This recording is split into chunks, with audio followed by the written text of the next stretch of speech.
Salut salut, bienvenue pour une nouvelle vidéo et pour ma Summer Pal 2024 qui marque le début de l'été sur ma chaîne. Même si à l'heure où je tourne cette vidéo, on se demande encore où est le printemps. Oui je sais, j'ai l'air d'une vieille meuf à parler de temps, mais vraiment ce printemps est horrible, on est tous d'accord. J'espère qu'au moment où sort cette vidéo, le printemps est fini, est passé et l'été a commencé parce que vraiment... En fait, vous savez quoi là, à l'heure actuelle, je rêve de me plaindre parce que j'ai chaud. Voilà, je sais que je vais me plaindre parce que j'aurai chaud quand il fera chaud, mais je veux faire ça, j'en ai marre du printemps. Bref, donc, à l'heure où je tourne cette vidéo, le soleil est pas là, d'ailleurs je suis désolée, la luminosité ça risque d'être catastrophique, mais j'en ai marre, à un moment donné, j'en ai marre, c'est bon, ça suffit là, le printemps de merde dégage, et l'été commence, c'est quand? C'est bientôt? Parce que là j'en veux plus, vraiment, j'espère vraiment qu'à l'heure où sort cette vidéo on a du soleil et il fait chaud, parce que je n'en peux plus. En tous les cas, derrière moi, ça a changé. Si vous n'avez pas vu la dernière vidéo qui est sortie, vous n'êtes pas au courant, mais j'ai réorganisé mes bibliothèques pour l'été. Et ce qui est bien, c'est que dans le fond des vidéos, on voit à peu près... Enfin, en fait, il y a une vibe de ce que j'ai essayé de faire. Enfin, de ce que représentent mes bibliothèques au global. On le voit un petit peu dans le fond des vidéos. Alors évidemment, là comme ça, vous voyez juste du rouge, du jaune, du vert. Vous vous dites, la meuf pète un plomb, je comprends rien. Si vous n'avez pas vu la vidéo, allez voir la vidéo si elle vous intéresse. Sinon, eh bien sinon, tant pis, vous n'aurez pas l'info. Voilà, j'ai pas envie de vous le dire. Bref, donc, dans ces vidéos pâles, je vous montre pas du tout, encore une fois, ce que je vais lire, tout ce que je vais lire sur l'été. Je vous montre 4 romans et une BD. Et ça sera mes priorités, en fait, sur l'été. C'est un peu un petit challenge perso, en plus des challenges que je peux faire à l'année. Le pumpkin, le cold winter, etc. C'est mes petits livres à moi. En gros, quand il y a un livre que je veux vraiment lire et que j'arrive pas à le caler dans un challenge, et ben je le mets dans ces pales là. Comme ça, je le lis, même s'il correspond pas à une catégorie ou à un truc de ce que je vais faire en termes de challenge sur la saison. Au moins, il est dans la palle de saison et je vais le lire, tu vois. Et là, c'est un peu ce que j'ai fait. Bon, en vrai, il y en a qu'un où je me suis dit, bon, vas-y, il est temps de le lire, mets-le là. Au pire, il sera là parce que je sais pas trop où le mettre. Cet été, donc voilà. Et en gros, il y a 4 catégories par saison. Donc je vais vous les dire au fur et à mesure que je vais vous montrer les livres. La première catégorie par saison, c'est un genre que j'ai choisi, en fait. Donc un genre différent par saison. Et pour l'été, c'est la romance. Parce que pour moi, la romance...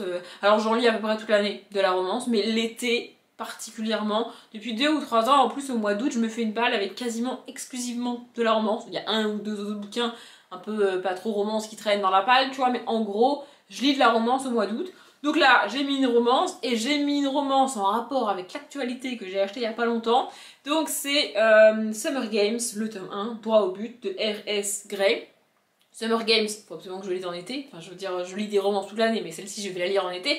Et en plus, celle-ci, je l'ai dit dans le book haul, elle se passe pendant les Jeux Olympiques. Alors, les Jeux Olympiques de je sais pas où... Ah, sous le soleil de Rio, donc c'est les JO de Rio apparemment, donc pas les JO de Paris évidemment, mais bon, on va être dans la thématique cet été, les JO etc, tu vois, donc je me suis dit que c'était le moment de le lire. J'ai jamais lu cette autrice là, mais du coup voilà, au JO la compétition se passe aussi dans les coulisses. Bon, du coup je verrai bien ce que ça donne. Je connais pas R.S. Gray, je sais pas du tout ce qu'elle a écrit d'autre, mais je l'ai... En fait, je l'ai acheté pour lire cet été, donc je me suis dit autant le mettre dans la Summer Pal. C'est cohérent, vous voyez. La deuxième catégorie, c'est un auteur ou une autrice que je n'ai jamais lu, et ça me permet en général de sortir des bouquins qui traînent depuis longtemps dans ma palle, parce que j'ai tendance à lire les auteurs, les autrices que je connais, ou des suites de sagas. J'ai pas de problème vraiment pour avancer dans mes sagas, etc., ou même pour commencer des sagas d'auteurs ou d'autrices que je connais. Mais les auteurs et les autrices que je connais pas, bah ils traînent plus longtemps dans ma palle. Donc là, je me suis dit que j'allais mettre un tome 1 d'une autrice que j'ai jamais lu, un tome 1 que j'ai acheté il y a à peu près 155 ans, que j'ai présenté je sais pas combien de fois en book haul check-in, et qu'à un moment donné, ça suffit, il faut le lire. Et non, vous le rêvez pas, mesdames et messieurs, je vous présente un tome 1 de Beat-Lit. Êtes-vous prêts? La Meute Phoenix, il est temps, le tome 1 Trey Coleman de Susan Wright. Je n'ai donc jamais lu de Susan Wright. On est sur un tome 1 Beat-Lit, comme je l'ai dit. Ça fait 1000 ans qu'il est dans ma palle, comme je l'ai dit. À un moment donné, je me suis dit, faut y aller. Et lui, en fait, ça va me permettre de le mettre dans la palle du mois d'août. Parce que sinon, bah, je vais encore me trouver une excuse pour pas le lire au mois d'août. Pour me dire, bah non, je préfère le garder pour le pumpkin. Et puis dans la palle du pumpkin, je le mettrai pas.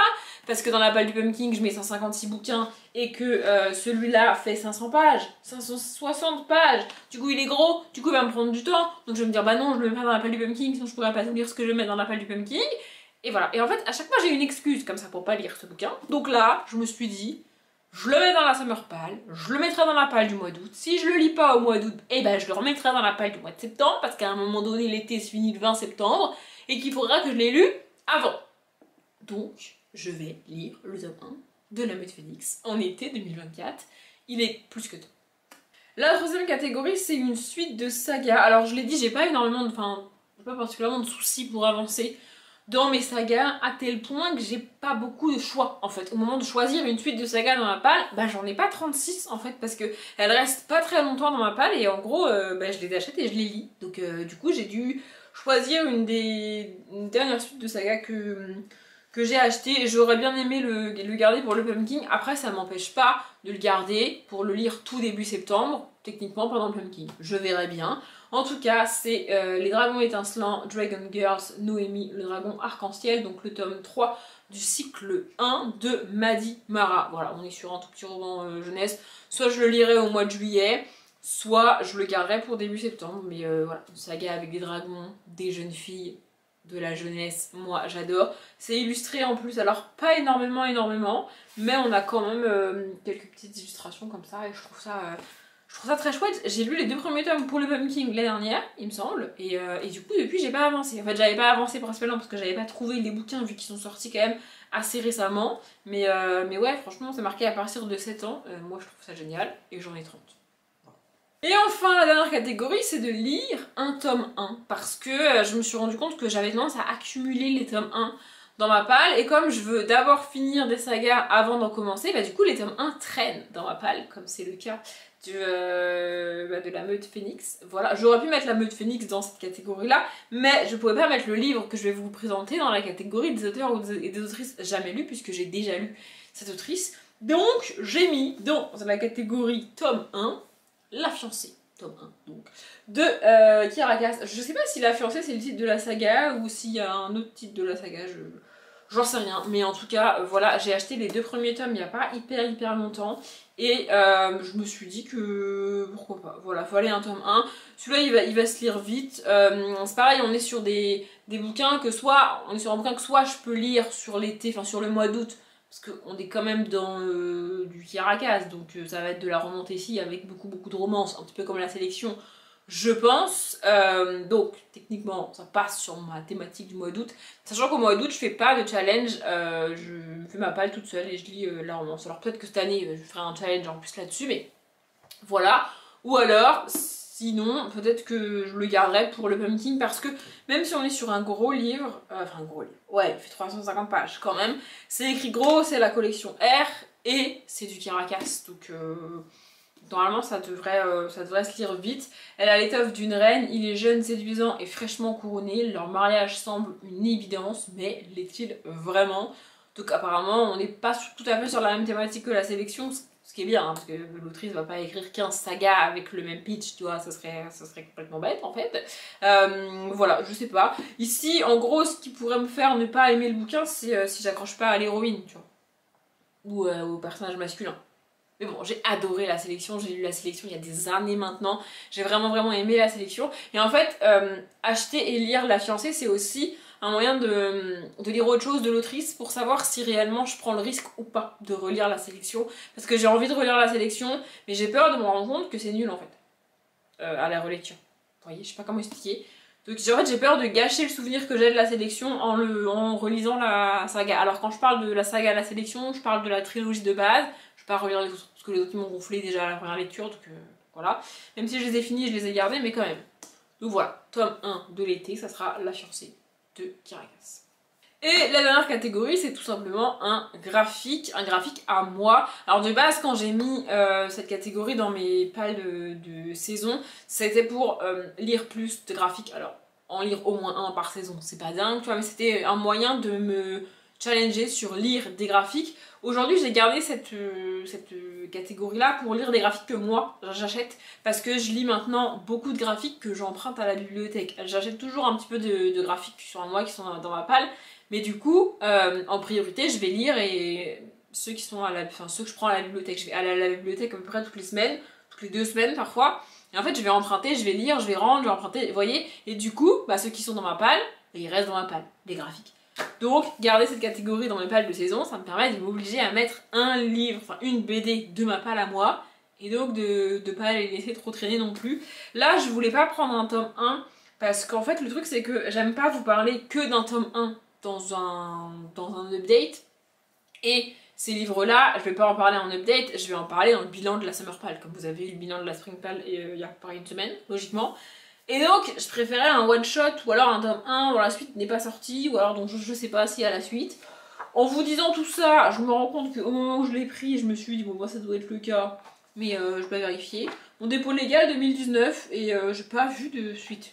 Donc peut-être je me trompe, mais a priori c'est un one-shot. Bref, en tout cas, j'ai choisi pour cet été le dernier refuge de PR Saint-Dizier et Alex Imé. Voilà, je l'ai acheté d'occasion, on va parler d'animaux, etc., etc. Bon, je me suis dit que bon, ça avait l'air sympathique. J'adore de nouveau la quatrième de couverture de... J'ai un problème avec les quatrièmes de couverture des BD. C'est comme ça, voilà, un jeune homme avec un refuge pour animaux. J'en sais pas plus. Vraiment, je n'en sais pas plus. Bon, apparemment, vu la couverture, il y a une jeune femme aussi. Je sais pas trop ce que ça va donner. Il n'y a pas marqué de 1 nulle part. Et à la fin, il n'y a pas marqué suite à venir, tu vois. Donc, j'ose supposer que c'est un one-shot. Voyez-vous? En tout cas, bref, je l'ai choisi pour le lire cet été. Je vais donc le lire cet été. Et en vrai, j'ai hâte. Ces vidéos-là ont pour but d'être pas très longues, hein. C'est juste une petite palle que je vous montre pour mon challenge personnel sur une saison. C'est pas un énorme challenge parce que lire 4 livres et un graphique en 3 mois, techniquement, même si ma vie est chamboulée, j'y arrive toujours. C'est bien, maintenant que je dis ça, mon karma va m'en coller plein la gueule et cet été, j'arriverai même pas à lire les 4 livres. Écoutez, c'est le risque. Bref, c'est pas un challenge énorme pour moi, en tout cas jusqu'à maintenant, mais j'aime bien garder ce petit challenge à moi, perso, juste pour moi, sur l'année, et comme ça je participe à d'autres challenges tout au long de l'année, mais ça vraiment c'est mon truc à moi, vous voyez, je sais pas comment expliquer. Bref, si vous faites une palle pour la saison, ou si vous participez à un challenge cet été et que vous voulez me le dire en commentaire, franchement allez-y, peut-être que je découvrirai un challenge comme ça, parce que j'avoue que je cherche un petit peu un challenge pour le mois de juillet, que je sais pas trop quoi faire, donc voilà. Bref, en tout cas, moi je m'arrête là, j'espère que la vidéo vous a plu, comme d'habitude je vous souhaite une bonne journée, un bon après-midi, un bon appétit ou une bonne nuit, et je vous dis à bientôt.